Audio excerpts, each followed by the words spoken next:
Bienvenue. Aujourd'hui, on se penche sur un document assez particulier.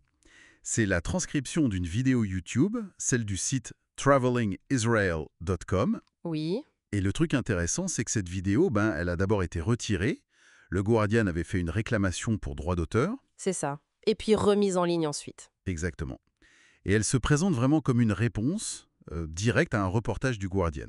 Un reportage sur la ligne verte, le conflit israélo-palestinien. Tout à fait. L'auteur y donne sa version des faits et il critique assez fort la couverture médiatique du Gardien. D'accord. Donc l'idée, c'est d'explorer un peu les arguments qu'on trouve dans cette source.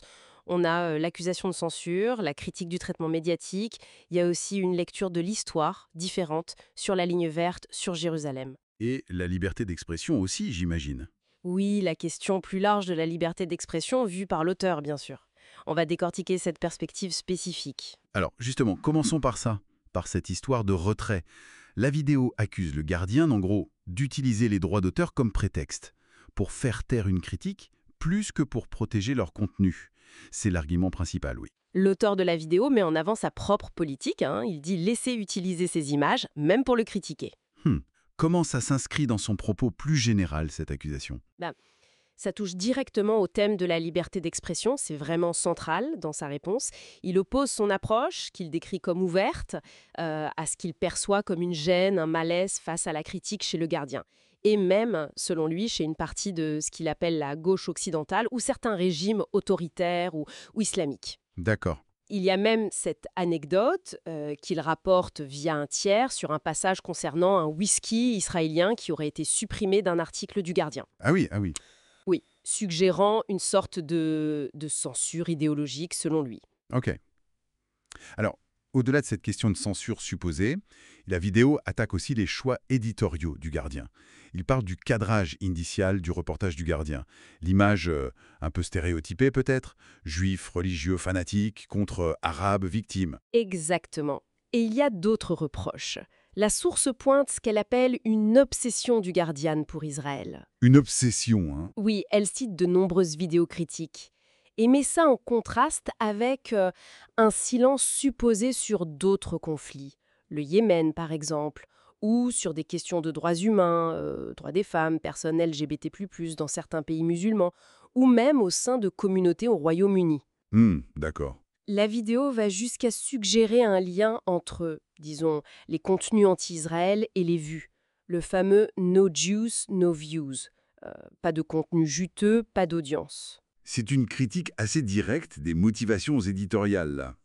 Mais la vidéo ne fait pas que critiquer, elle propose aussi une autre lecture de l'histoire, notamment sur la ligne verte. Oui, tout à fait. Elle rappelle que la ligne verte, au départ, ce n'est pas une frontière internationale reconnue, c'est la ligne d'armistice de 1949, celle qui a mis fin au combat après le rejet arabe du plan de partage de l'ONU de 1947 et la guerre qui a suivi. Et elle précise le rôle des acteurs de l'époque. Oui, la source souligne le rôle de la Jordanie, qui était soutenue par les Britanniques dans l'occupation de la Cisjordanie à ce moment-là, et elle pose une question assez directe.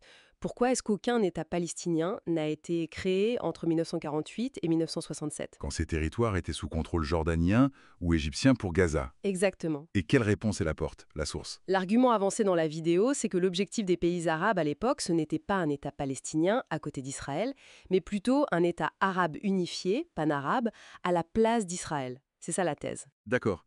Et sur Jérusalem spécifiquement? Sur Jérusalem, la vidéo affirme que ce qu'elle appelle l'effacement de la ligne verte, ça a commencé en 67, quand Israël a repris des zones comme la Vieille Ville ou Hébron, des zones d'où, selon l'auteur de la vidéo, les Juifs avaient été expulsés en 1948.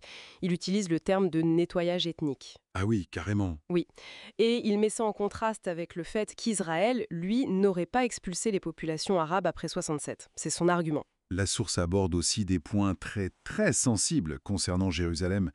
Je pense au mont du Temple, l'esplanade des mosquées. Oui, absolument. En réponse à un titre du Gardien qui parlait de destruction d'Al-Aqsa pour construire un troisième temple, la vidéo recadre ça. Elle explique que c'est une croyance messianique juive, ancienne, bien avant l'islam, mais pas en plan politique actif pour la majorité des juifs aujourd'hui. Une distinction importante selon la source. Voilà. Et au passage, elle accuse le Waqf, l'organisme islamique qui gère le site, d'avoir détruit du patrimoine archéologique lors de travaux. Hmm. Elle dénonce aussi ce qu'elle décrit comme un accès discriminatoire au site, très restreint pour les non-musulmans, mais totalement libre pour les musulmans. Et là encore, elle reproche au gardien son silence sur ce point précis. Donc, si on essaye de résumer un peu le contenu de cette source, c'est une contre-attaque assez forte, hein. Oui, c'est le mot. Elle rejette les accusations sur les droits d'auteur, elle les retourne même en accusation de censure, elle critique très durement la ligne éditoriale d'un grand média. Et propose sa propre lecture de l'histoire et de la situation actuelle à Jérusalem.